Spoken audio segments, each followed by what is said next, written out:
العالمین والصلاۃ والسلام علی سید الانبیاء والمرسلین اما بعد فاعوذ باللہ من الشیطان الرجیم بسم اللہ الرحمن الرحیم رب اشرح لی صدری ویسر لی امری واحلل عقدۃ من لسانی یفقہوا قولی۔ السلام علیکم۔ میں آج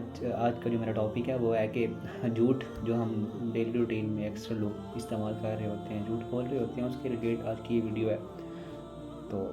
ہم تو اس چیز کو گناہ سمجھتے نہیں ہیں۔ سب سے پہلے ہم لوگ سمجھتے ہیں شاید ہم لوگ ایسے ہی مزاح میں جھوٹ بول دیتے ہیں، ہم لوگوں نے چھوٹی چھوٹی باتوں میں مزاح میں جھوٹ بول دیتے ہیں، ایسے ہی رینڈملی کسی سے جھوٹ بول دیا تو ہم لوگ کہتے ہیں ہم نے گناہ نہیں کیا، لیکن جھوٹ تو جھوٹ ہی ہوتا ہے۔ تو جھوٹ کے بارے میں اللہ تبارک و تعالیٰ قرآن کریم میں ارشاد فرماتا ہے لعنت اللہ علی الکاذبین، اور جھوٹے پر اللہ تبارک و تعالیٰ کی لعنت ہے۔ تو جس پر اللہ تبارک و تعالیٰ نے لعنت کی ہو تو اس شخص کے بارے میں آپ کا ایمان کیا ہے؟ اس کو کوئی چیز دنیا کے بچا سکتی ہے؟ کوئی چیز نہیں بچا سکتی۔ رسول اکرم صلی اللہ تعالیٰ علیہ وآلہ وسلم کی حدیث مبارک ہے کہ جس شخص نے ایک دفعہ جھوٹ بولا نا، جو جھوٹ بول کر اس کے منہ سے بدبو نکلتی ہے، جو جھوٹ کی بدبو ہوتی ہے، اس سے جو رحمت کے فرشتے ہیں اس گھر سے، اس جگہ سے، جس جگہ کے اس نے جھوٹ رہتا ہے، اس جگہ کے اندر رہتے ہوئے اس نے جھوٹ بولا ہے، اس جگہ سے وہ فرشتے 1 کلومیٹر یعنی 1 میل تک دور چلے جاتے ہیں اس جگہ سے۔ اب وہ اس جگہ سے وہ جو فرشتے ہیں 1 میل تک دور جا رہے ہیں۔ اسی طرح رسول اکرم صلی اللہ تعالیٰ علیہ وسلم نے ارشاد فرمایا کہ جو شخص جھوٹ بولتا ہے نا، بروز قیامت کیا ہوگا؟ ایک دہکتا ہوا کولا، ایک دہکتا ہوا کولا اس کی زبان میں لا کر رکھا جائے گا، اور اسے کہا جائے گا یہ اسی جرم کی سزا ہے، یہ اسی گناہ کی سزا ہے جو تم دنیا میں رہتے ہوئے جھوٹ بولا کرتے تھے۔ یعنی ہم لوگ اپنی ایگو کو ہرٹ نہیں کرتے لوگوں کے سامنے، ہم اس چیز کو گوارا نہیں کرتے کہ لوگوں کے سامنے ہمیں کوئی اف بھی کہے، تو بروز قیامت جب اللہ تبارک و تعالیٰ سب کے سامنے پکارے گا فلاں بن فلاں نے جھوٹ بولا تھا، اسے اس چیز کی سزا دی جا رہی ہے، تو تب آپ کی ایگو کس طرح ہرٹ ہوگی؟ اس چیز کو حساب لگائیں نا، ابھی اس چیز کے بارے میں سوچیں، اپنی جو تجسس ہے، اپنا جو مائنڈ ہے اس کو اس طرف لے کر آئیں، آپ اس بارے میں سوچیں کہ بروز قیامت ہم جب اللہ تبارک و تعالیٰ کے سامنے کھڑے ہوں گے تو رسول اکرم صلی اللہ تعالیٰ علیہ وآلہ وسلم بھی وہاں موجود ہوں گے، پھر اس وقت جو شرمندگی کا سامنا کرنا پڑے گا وہ کیسی شرمندگی ہوگی؟ تب تو پھر ایک الگ ہی سین ہوگا نا، تب تو پھر ایک الگ ہی جو کریٹ ہوا ہوگا سین، یعنی جو گناہ گار ہوں گے اپنے پسینے میں ڈبکیاں کھا رہے ہوں گے، وہ تو الگ ہی مطلب کہ سین ہوگا۔ پھر اسی طرح ہم لوگ سوچتے ہیں کہ یار ہم لوگ مزاح میں جھوٹ بول رہے ہیں، اس کا تو کچھ نہیں ہوگا، لیکن اس کے بارے میں رسول اکرم صلی اللہ تعالیٰ علیہ وآلہ وسلم نے فرمایا میں اس شخص کی جنت کی ضمانت دیتا ہوں، میں اس شخص کو جنت کی ضمانت دیتا ہوں جس شخص نے دنیا میں رہتے ہوئے مزاح میں بھی کبھی جھوٹ نہیں بولا ہو اور اس کا اخلاق اچھا ہو۔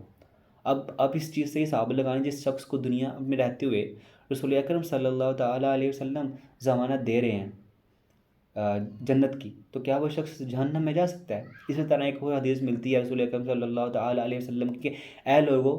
جھوٹ سے بچو، کہ جھوٹ بے شک لوگوں کو گناہ کی طرف لے کے جاتا ہے اور گناہ لوگوں کو جہنم کی طرف لے کے جاتی ہے۔ اب جب آپ ایک دفعہ جھوٹ بولیں گے، جب آپ جھوٹ بول رہے ہیں تو آپ گناہ کر رہے ہیں، گناہ کرنے سے کیا ہوگا؟ اللہ تبارک و تعالیٰ ناراض ہوں گے، رسول اکرم صلی اللہ تعالیٰ علیہ وآلہ وسلم بھی ناراض ہوں گے آپ سے، کیونکہ آپ نے ان کے ریولز کی، آپ نے ان کے ریولز کی جو ہے وہ ان کے اگینسٹ گئے ہیں، آپ نے ان کی خلاف ورزی کی ہے، تو سو اللہ تعالیٰ تو ناراض ہوں گے، اس سے رسول اکرم بھی ناراض ہوں گے، پھر کیا ہوگا کہ آپ کا جو ٹھکانہ ہوگا وہ جہنم ہوگا، جہنمیوں کے ساتھ آپ کو اٹھایا جائے گا۔ تو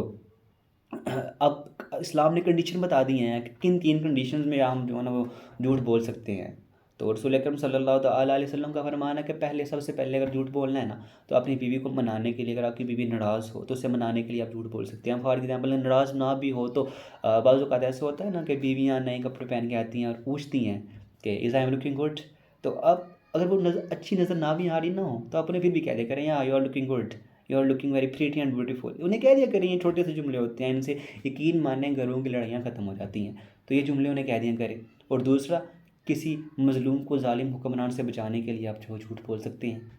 ٹھیک ہے۔ اور تیسرا کیا تھا کہ حالت جنگ میں ہوتے ہوئے آپ جھوٹ بول سکتے ہیں۔ اب اس چیز سے آپ حساب لگا لیں کہ اب کس طرح اپنے آپ کو مینیج کر رہے ہیں۔ ہم تو چھوٹی چھوٹی باتوں میں جھوٹ بول رہے ہوتے ہیں، چھوٹی چھوٹی باتوں میں جھوٹ بول رہے ہوتے ہیں، ہماری کوشش ہوتی ہے کہ ہم نے جو جھوٹ بولے ہیں نا یہ ہم نے مذاق میں بولے ہیں، پھر ہم اس چیز کو تسلیم بھی کر رہے ہوتے ہیں کہ ہم نے جھوٹ بولا ہے، وہ مذاق میں بولا ہے، ہم اس کی معافی چاہتے ہیں۔ اب آپ پہ ڈیپینڈ کرتا ہے آپ نے کیا کرنا ہے۔ خدا ان چیزوں سے بچیں، جو روزانہ کی چھوٹی چھوٹی مسٹیکس ہیں نا، ان سے بچیں، چھوٹی چھوٹی غلطیاں کرنا، گالی دینا، جھوٹ بولنا۔ اب رسول اکرم صلی اللہ تعالیٰ علیہ وسلم کا فرمان ہے جو شخص دنیا میں رہتے ہوئے کسی شخص کو گالی دیتا ہے نا، گالی بکتا ہے، اس کی قبر میں ایک بچھو پیدا کر دیا جاتا ہے، ایک خطرناک کالا بچھو پیدا کر دیا جاتا ہے۔ تو لہٰذا اپنے بارے میں سوچیں، اپنے آس پاس کے بارے میں سوچیں، اپنے گھر والوں کو اس کے ریلیٹ تلقین کریں کہ جھوٹ نہ بولیں۔ اگر آپ جھوٹ نہ بولیں گے تو یقین مانیں آپ کے بچے بھی جھوٹ نہیں بولیں گے۔ اگر آپ انہیں حلال رزق کھلائیں گے، آپ ان کے ساتھ جھوٹ نہیں بولیں گے نا، تو آپ کے بچے بھی کسی کے ساتھ جھوٹ نہیں بولیں گے۔ بہت شکریہ، جزاک اللہ خیر و احسن۔